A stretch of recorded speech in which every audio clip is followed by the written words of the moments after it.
एक बुजुर्ग व्यक्ति वो हमारे पास आए ओपीडी में और उनको ये समस्या थी कि जब भी वो चलते-फिरते थे, उनके सीने में दर्द हो जाता था। इस समस्या को एंजाइना कहते हैं। एंजाइना वह सिम्पटम होता है जो हार्ट अटैक की शुरुआत होती है। उसमें यह व्यक्ति बताता है कि जब भी मैं चलता हूँ, कोई भी भारी काम करता हूँ, उस समय मुझे सीने में दर्द होने लगता है। सीने में भारीपन आने लगता है या चोकिंग होने लगती है। इस तरीके के सिम्पटम्स हमेशा नेग्लेक्ट नहीं करने चाहिए और डॉक्टर्स को ज़रूर दिखाना चाहिए। वो पहले भी डॉक्टर को दिखाते रहे और इसके लिए उनको बहुत सारी एंजाइना की दवा चल रही थी, फिर भी उनके सिम्पटम्स में आराम नहीं हो रहा था। हम लोगों ने उनकी एंजियोग्राफी करने का डिसीजन लिया और एंजियोग्राफी करने के बाद पता चला कि उनके हृदय की तीनों नसों में ब्लॉकेज है, जिसमें से 2 नसें काफ़ी गंभीर स्थिति में थी। हृदय की जो बाएँ की नस होती है, उसमें करीब 90% ब्लॉकेज था और हृदय की जो बीच की नस होती है, वो पूरी तरीके से बंद थी। इस तरीके के केसेस स्पेशली ओल्डर एज में, बुजुर्गों में बहुत ही कॉम्प्लिकेटेड होते हैं।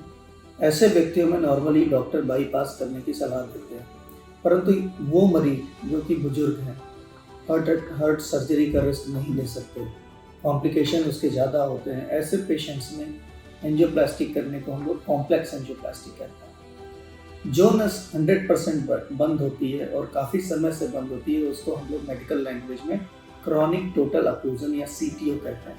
सीटीओ वो नस होती है जो 3 महीने या उससे ज़्यादा समय से पूरी तरीके से बंद होती है। इस तरीके की एंजियोप्लास्टी करना यह एक कॉम्प्लेक्स एंजियोप्लास्टी है, चुनौतीपूर्ण काम होता है। इसमें हम लोगों को बहुत सारे अलग-अलग वायर्स का यूज़ करके नसों को एक्सेस करना पड़ता है। हमने इस तरीके की एंजियोप्लास्टी करने का डिसीजन लिया और उन बुजुर्ग व्यक्ति की दोनों नसें एक ही बार में ठीक कर दी। तो सीटीओ एंजियोप्लास्टी एक कॉम्प्लेक्स प्रोसीजर है। यह एक तरीके की अलग एक लर्निंग होती है, जिसको हिंदुस्तान के कुछ चुनिंदा कार्डियोलॉजिस्ट ही करते हैं। परंतु इस एंजियोप्लास्टी की विशेषता यह है कि जब भी हम सीटीओ एंजियोप्लास्टी में सफल होते हैं, तो हम बहुत सारे ऐसे व्यक्ति जो कि इनऑपरेबल हैं, सर्जरी के लिए हाई रिस्क हैं, उनका बाईपास बचा सकते हैं। तो हम लोगों ने उनकी इस प्रक्रिया को सफलतापूर्वक किया और अगले ही दिन वो पेशेंट पूरी तरीके से ठीक हो गए, चलने फिरने लगे और हमने उनको डिस्चार्ज कर दिया। टेंडरबाउम सुपर स्पेशलिटी हॉस्पिटल में हम लोग इस तरीके के केसेस जो कॉम्प्लेक्स है, जो बाईपास सर्जरी के लिए हाई रिस्क है, रेगुलरली करते रहते हैं। इसलिए मैं आप सब लोगों से ये निवेदन करूंगा कि आप लोग इस तरीके के रीसेंट इनोवेशन, रीसेंट इंटरवेंशंस के लिए आगे आएँ और टेंडरबाउम सुपर स्पेशलिटी हॉस्पिटल में इस तरीके के रोगों का उपचार बहुत ही आसानी से किया जा रहा है। Thank you. ये मेरे पिताजी हैं, हम बाराबंकी के रहने वाले हैं। मेरा नाम विधि यादव है। मेरे पापा का नाम प्रमोद कुमार है। 7 जुलाई 2024 को सीने में अचानक से दर्द होने लगी, तो एक पास ही में अस्पताल में दिखाया, तो वहाँ दवाई दिए, तो मतलब कुछ आराम नहीं हुआ।